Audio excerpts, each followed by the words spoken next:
I started training calisthenics in 2019, and I've learned the strict bar muscle up, slow bar muscle up, ring muscle up, and handstand so far. Since 2020 is about to come to an end, I want to reflect on what I have learned so far and see if I can still perform them. Because what's the point of learning a skill and forgetting it, right? Furthermore, I want to challenge myself and see if I'm capable of performing these skills in one single take.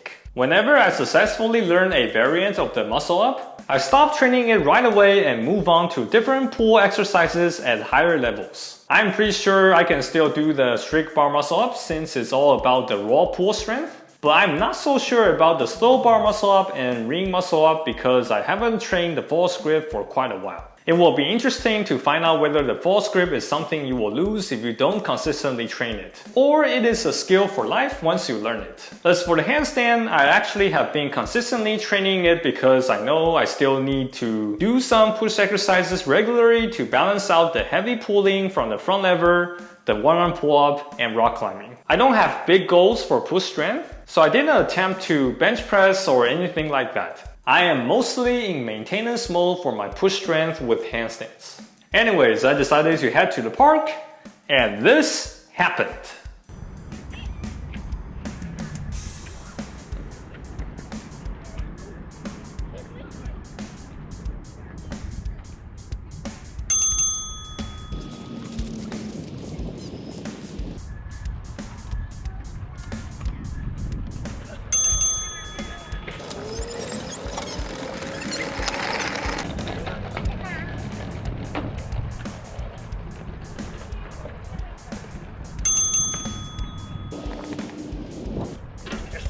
When I replay the footage, I noticed that I might get complaints about my form of the muscle ups, so I decided to do a few more times individually with a better form.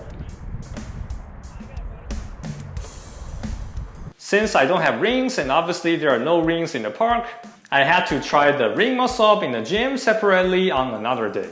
Obviously, if slow bar muscle ups don't give me problems, I will have no issues doing the ring muscle up. When I first learned the ring muscle up, I did not realize I have to turn the rings out at the top. And if you are one of the people who complain about it, I turned the rings out at the top this time. In any case, I'm happy that I'm still able to perform what I have learned for the past 1.5 years. And it's also great to know that you only have to learn the false grip once. In the end of 2019, I posted an Instagram story of my goals in 2020. Looking back, I was a bit too ambitious, and I only accomplished the first one. So where am I for the other three? When I started training for the front lever, the best I could do was the very basic tuck. I stopped training the front lever and decided to focus on weighted pull-ups. Eventually, I successfully trained for the 77% extra body weight pull-up by pulling up my wife. Based on the data, I should be able to do a full front lever or at least a full straddle, right? Unfortunately, when I got back and tried the front lever again, it only got me to the advanced tuck. It's unbelievable to me how people are able to do the full front lever that easily based on the data.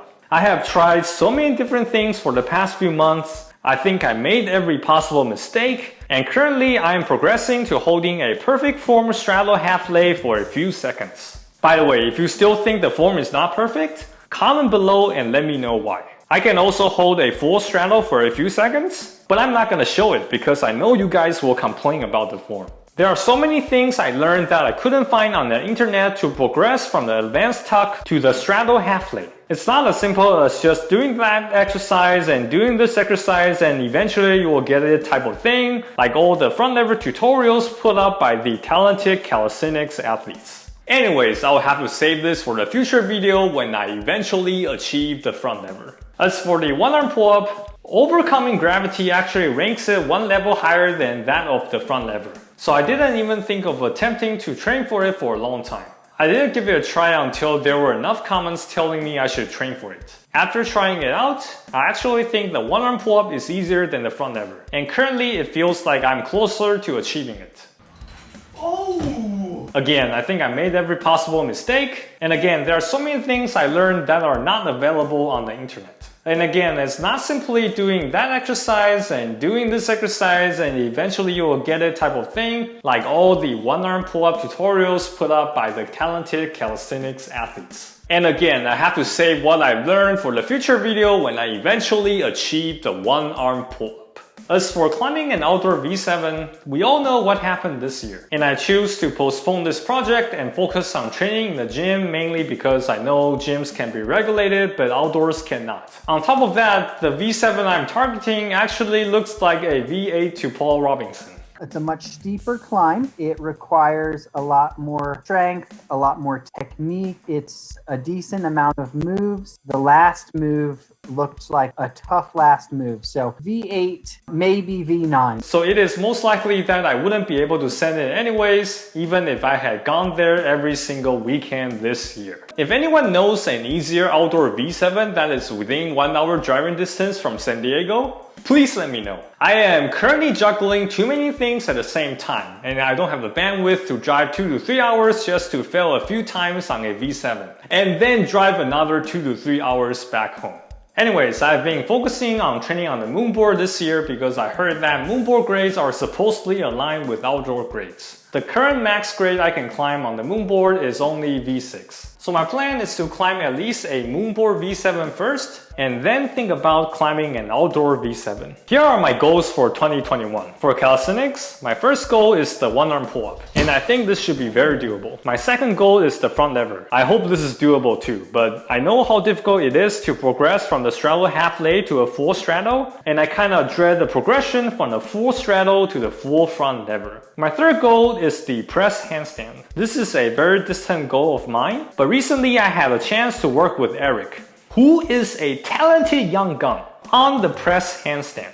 He is super knowledgeable and he runs a YouTube channel called THENX Movement TV with a lot of great videos, so definitely check him out. For climbing, my first goal is to climb a moonboard V7, and I think this should be doable as long as I keep grinding on it. My second goal is to climb a gym V8. I think if I'm patient enough, I will eventually encounter a set where there's a V8 that I can do because it suits my style. My third goal is to climb an outdoor V7. I set this goal last year without any intermediate goals, and it was a bit unrealistic. Hopefully it will be closer to becoming a reality this year.